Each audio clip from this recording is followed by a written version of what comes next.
Será que os nossos municípios estão de fato preparados para lidar com desastres ambientais? Olha, essa é uma pergunta fundamental.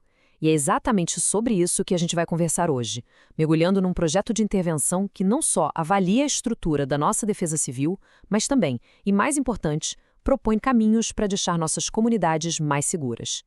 E a nossa análise de hoje é baseada inteiramente neste trabalho aqui.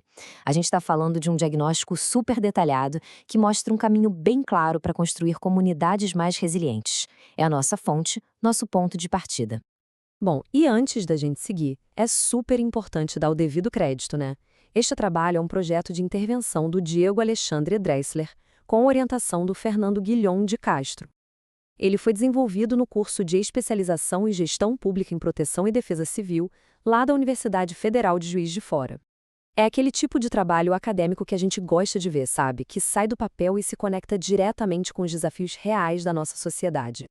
Então, como vai ser a nossa conversa? Bem simples. Primeiro a gente entende o tamanho do desafio, depois a gente olha para o diagnóstico da situação atual, na sequência, vamos ver as estratégias para fortalecer a defesa civil e, por fim, a gente fecha com as conclusões e o reconhecimento desse estudo tão importante. Vamos começar, então, entendendo o cenário. E aqui é importante deixar claro, não estamos falando de teoria, não.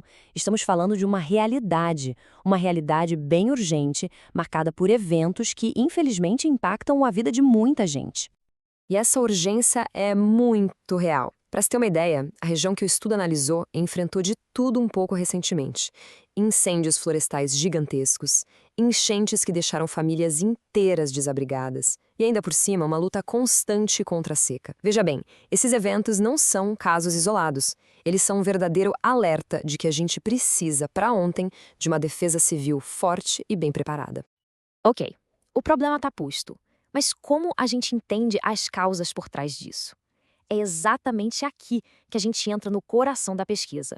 Um diagnóstico preciso para saber qual é a estrutura que os municípios realmente têm para lidar com esses desafios todos. E esse diagnóstico foi feito com muito rigor, viu? A metodologia foi bem completa. Combinaram questionários online, respondidos pelos próprios coordenadores de defesa civil, com uma revisão bem aprofundada da literatura sobre o tema. Ou seja, é uma abordagem sólida que dá total confiança nos dados que a gente vai ver a seguir. E olha só que interessante, o primeiro resultado já acende um alerta. A pesquisa conseguiu resposta de 70,58% dos municípios da região. Aí alguém pode pensar, ué, mas não é um número bom? Bom, segundo o autor, a própria dificuldade para conseguir contato com os outros quase 30% já é um achado. Isso já indica uma fragilidade logo de cara, a falta de canais de comunicação claros em algumas dessas prefeituras. Agora veja este dado. À primeira vista, parece uma ótima notícia, né? A pesquisa mostrou que 100% dos municípios que participaram têm uma lei que cria a sua coordenadoria de defesa civil. Ou seja, no papel, a base legal parece perfeita, tá tudo lá. A questão é, será que na prática a história é a mesma? E é aqui que o estudo mostra o pulo do gato. Ele coloca a teoria e a realidade lado a lado. Pensa bem, se 100% tem a lei de criação, como é que só 83,3% tem coordenadores oficialmente nomeados e, pior, só 75% se deram no trabalho de criar o decreto que regulamenta a lei? Fica claro que existe um abismo, uma lacuna enorme entre o que está no papel e o que funciona de verdade no dia a dia. Então, a investigação foi mais fundo para entender o porquê dessa lacuna. E as fragilidades encontradas são de estrutura e de gestão mesmo. Falta, por exemplo, um lugar próprio dedicado para a defesa civil, falta gente qualificada, os coordenadores, coitados, acabam acumulando um monte de outras funções, o dinheiro é curto. E talvez o mais crítico de tudo é a falta de uma cultura de planejamento. Isso se reflete diretamente na ausência de planos de contingência e no fato de que sistemas de informação sobre desastres são pouquíssimos utilizados. Mas a boa notícia é que esse trabalho não fica só apontando o problema. Pelo contrário, a terceira parte dele é totalmente focada em soluções, em apresentar um caminho claro para a gente fortalecer a defesa civil e construir de fato a tal da resiliência. E as soluções propostas são bem pé no chão, bem práticas, é um passo a passo. Passo 1. Institucionalizar de verdade as coordenadorias, com lei, decreto, tudo certinho. Passo 2. Garantir um orçamento regular para isso. Passo 3. Capacitar sempre as equipes. Passo 4. Planejar. Criar e manter atualizados os planos de contingência. E o passo 5. Articular o trabalho, tanto entre os municípios vizinhos, quanto com a própria comunidade. É um plano de ação claro e muito bem estruturado. Chegando na reta final, o projeto amarra tudo e reforça a sua mensagem principal: construir territórios mais preparados, mais seguros. Isso não é um projeto com começo, meio e fim. É uma tarefa contínua, uma tarefa essencial. E tem uma citação do próprio trabalho que resume isso perfeitamente.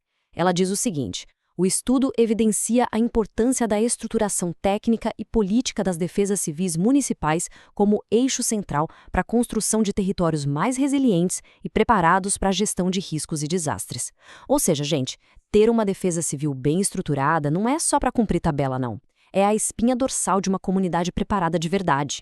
E com essa reflexão, a gente encerra a apresentação do conteúdo de hoje. E fica aqui o nosso reconhecimento pela altíssima qualidade e, principalmente, pela relevância desse projeto de intervenção. É aquele tipo de pesquisa que não só aponta onde está o problema, mas que também oferece ferramentas de verdade para o avanço da proteção e da defesa civil em todo o país.